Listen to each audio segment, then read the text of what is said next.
In an increasingly uncertain world, is it reckless for the government not to commit to a real terms increase in defence spending?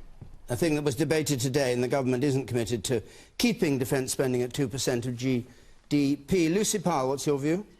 Well, I think the government should. It's our international obligation to have defence spending at 2%, and that is something that we should be doing. How different is your policy from the present? Well, I think what puts at risk, the thing that really puts at risk future defence spending is George Osborne's severe and extreme spending plans for the next Parliament. What they will mean is colossal cuts to defence spending, as well as other areas like police and social care. And that word colossal is not mine. It's the word that the Institute for Fiscal Studies used in analysing his spending plans. Do forgive me, but I don't think you've obviously listened to what your Treasury people are saying.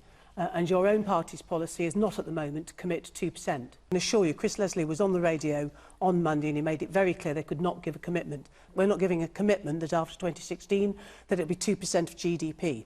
And look, well, the situation was when we came into power in 2010, we had a defence budget that had a big black hole in it of £38 billion. Got a budget of about £34 billion.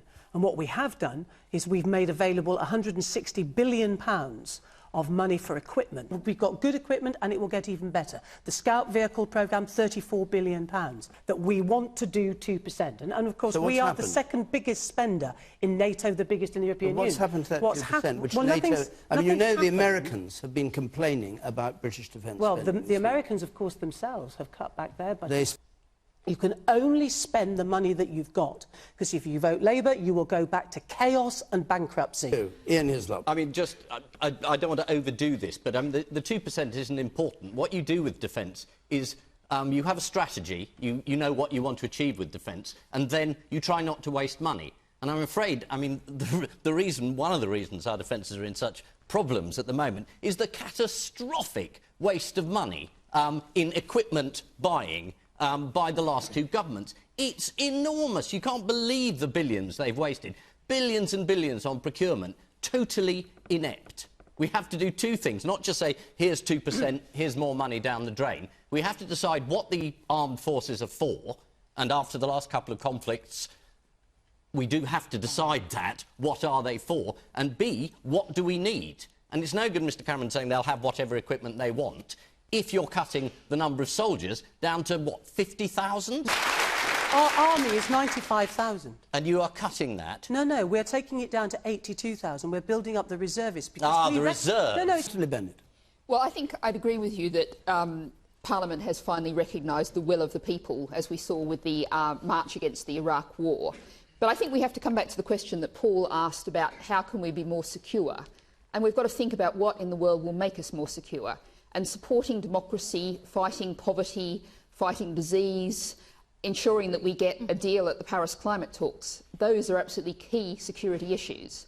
Now, in terms of the specific question about the level of our defence forces, the Green Party, we support the coalition plans to cut back the numbers of our military. We don't want to go further than they're planning to do, but we plan to do that with, of course, the exception of Trident nuclear weapons.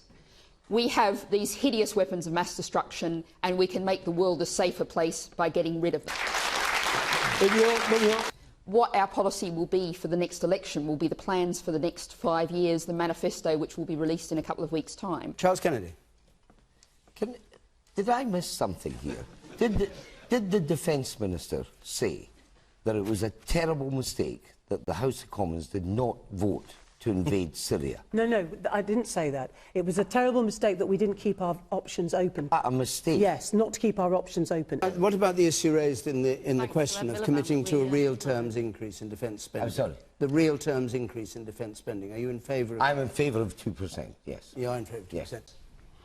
Is it really a good idea to rely on reservists for the armed forces when armed forces personnel are highly trained, they need to be highly motivated? My husband is ex-RAF personnel. They are expected to react very, very quickly. Is it really a good idea to knock off regular army people and build up reservists? It's about making a force that can deal with a modern world, and actually our reservists are remarkable. Just saying it's a cheap option. No, it's not a cheap option. It is. That's the reason you get...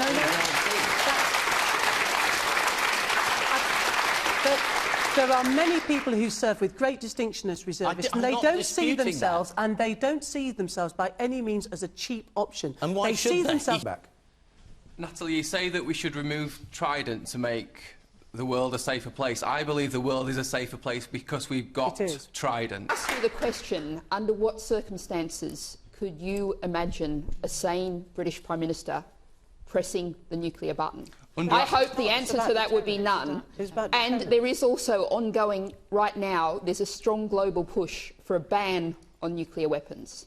And a ban on nuclear weapons as a way forward, Britain choosing to get rid of Trident, not replace Trident, which would be a strong push towards that. And that really is where the world has to go. OK. All right.